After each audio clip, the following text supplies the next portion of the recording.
How do you separate good from evil?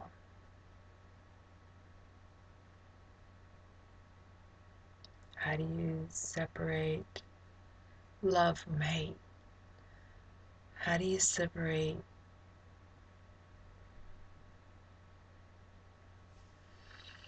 right from wrong?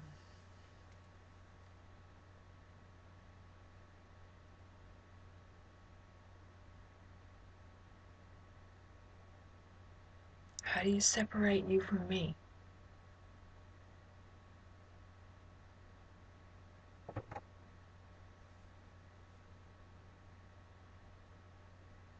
Why do they have to be separated?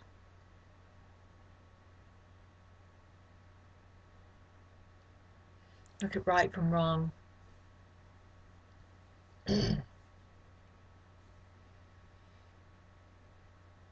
How do you truly know when something's right? How do you truly know when something's wrong? I'd like to say that you know in your heart you have this great intuitive knowledge, but not all of us are quiet enough to listen, or our ego is too much in control.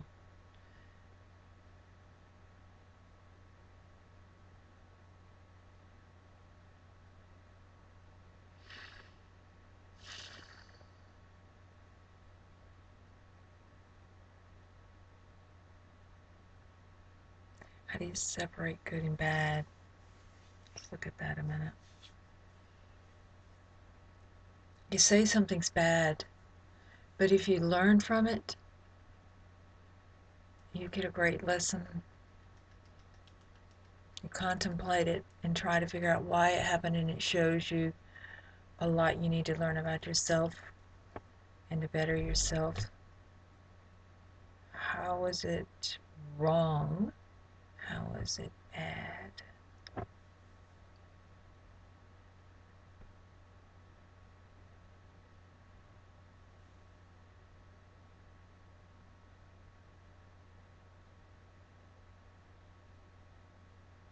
Life and death. How do you separate them? Once life comes, death is coming.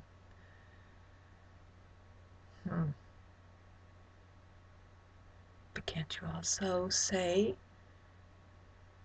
with death, life begins?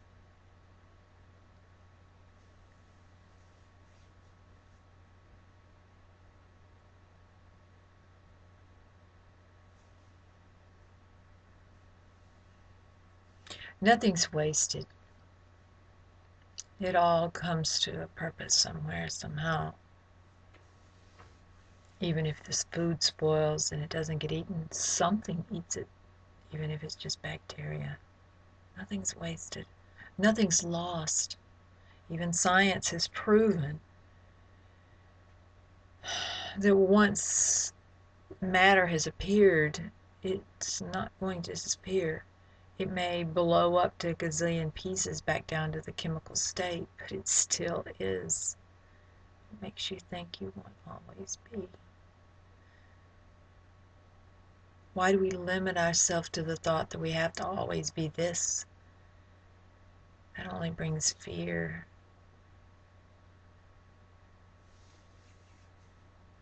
Why do we limit our beliefs? Why do we limit our forgiveness? Why do we limit ourselves? Why do we limit anything?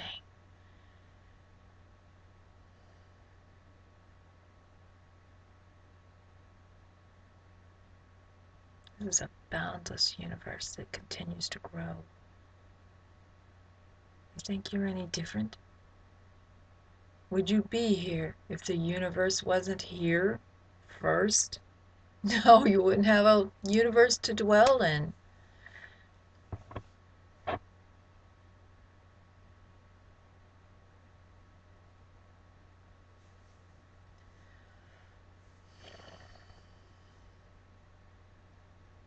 Sometimes we get so wrapped up in the questions the answers that we must have, that we lose the silence, the peace, and the quiet. Does it really matter? Does anything really matter? Without love, compassion, let's say,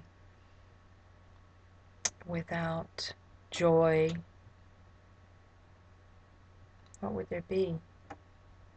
But how would you know what love is, joy or compassion, without hate?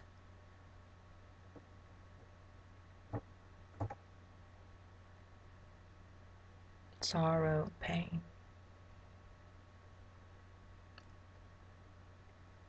One doesn't exist without the other. So sorrow so bad, the sorrow of losing someone only means how much you love. If you didn't love so greatly, the sorrow would not be so great.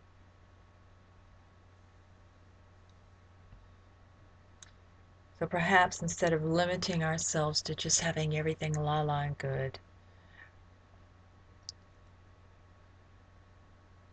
perhaps instead of limiting ourselves to just being perfect, perhaps instead of limiting ourselves just being anything, we could just breathe into eternal space and relax. Go with the flow of everything. It's horrible when bad things happen. It's not comfortable. It's not fun. I'm not saying I want bad things to happen. But everything has a reason. And if there is no death, and you really believe there is no death, that everything just shifts, why are we so afraid of it? Are we afraid because of the pain? Or are we afraid because of the unknown? Or both? And what's the point of the fear? Who does it serve? Who is it that's afraid?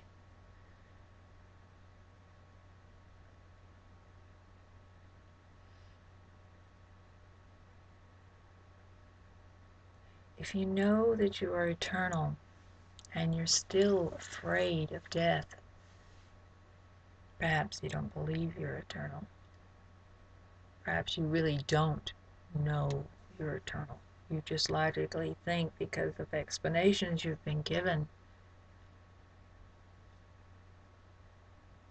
If you believe there's a God and He's a loving, forgiving God, why are you so afraid? Why do you hate so when you make a mistake? Why do you judge others for making mistakes? It's the loving God. Do you want Him to judge you? And why do we limit God to a hymn in the sky? Even a hymn in your heart. Why do we limit this limitless thing? I think we do it to understand or to communicate better. It's kind of hard. Can you imagine praying to something that you can't give a definition to, or something that you can't wrap your mind around? So if we give it a name, God, Yahweh, Shiva, Kali, we make it more human. It's easier. Even if we make it a horse god, even if we make it a god of thunder, it's still a material thing, so we can relate to it. But I think we know so instinctively inside that there is more to all this than what we see. Surely we do.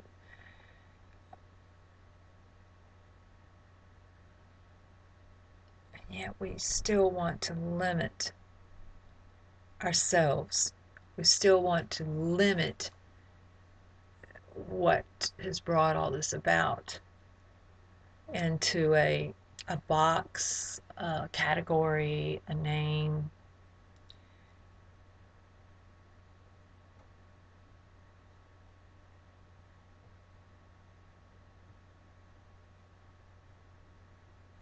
I guess if there's limits, it seems more understandable.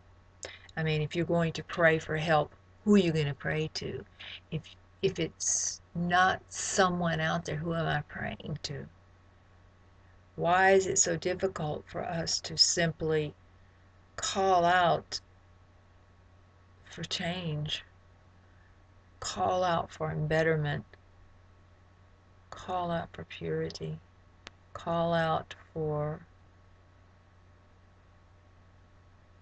the body's needs, call out for help? Why do we have to have something outside of ourselves for all this?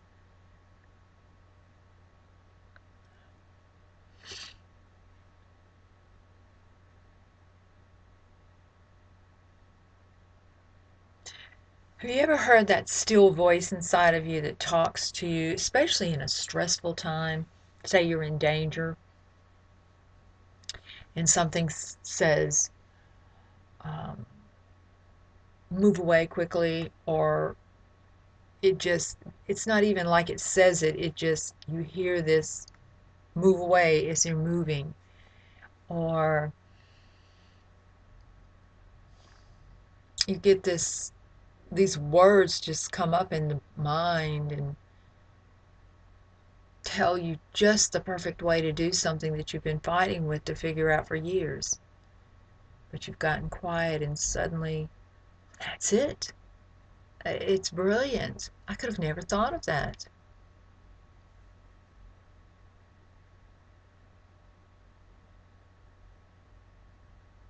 That voice that you always trust, we call it or some of us call it our conscience.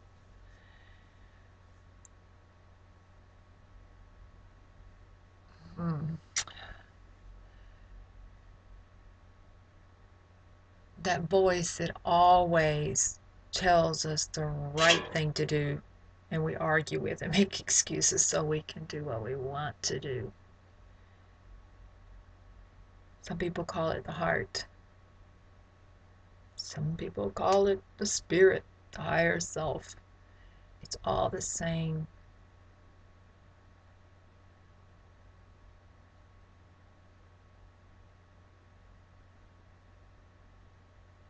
It's that limitless consciousness that's within everything, that moves everything, that is everything, feeds everything, nourishes everything, has created everything. That is not limited, that cannot be limited, that there is no limit to, that is eternal. And that voice is always in there, muffled as it may be with the mind chatter. And you hear it more clearly when you stop the mind chatter. Meditation, contemplation, just being quiet, just kind of brushing the thoughts out of the mind as they come, or just letting them come and go and not paying any attention to them or feeding them a cookie, you know. The more space you've got in there, the more likely you are to hear that voice, because it is so quiet. It's so very, very quiet. It's not even a voice. You hear it, you might think of it as a thought, and yet it's not really, but it is. It's amazing. But if you've heard it, then you know that's what you should be listening to. So why is it so hard for us to do what we know is right? I'm going to guess it's because we think that it's more fun to do the other things. You know, at least in my case, that's what it's always been for me. It's much more fun just to to go eat the cookie and not eat the cookie when that little boy says, honey, you've eaten too many sweets today. Let's back off, okay? Okay. It's just so simple, but we make it so difficult.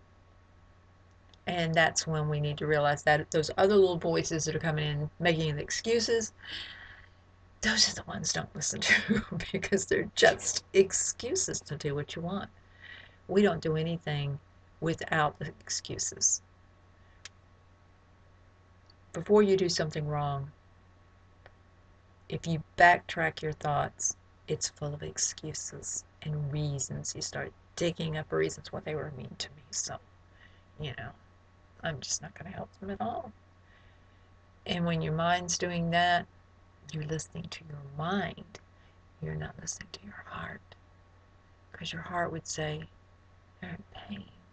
And you know that pain because you experienced it. Go help them.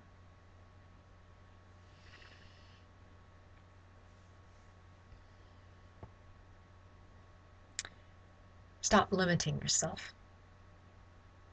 And that doesn't mean go eat 6 pieces of chocolate cake. It's not the limiting I'm talking about. It's a good limitation for the body. Stop limiting what you think you can be or not be even.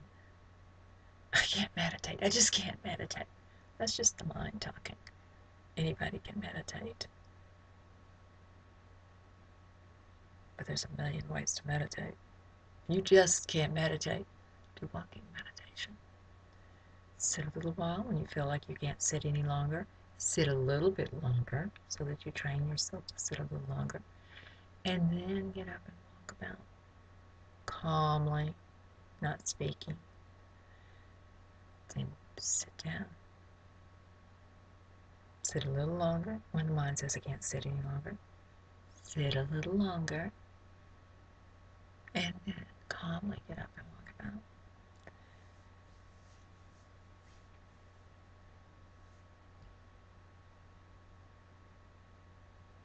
The quieter your mind is, the better you're going to be able to hear the truth that comes through.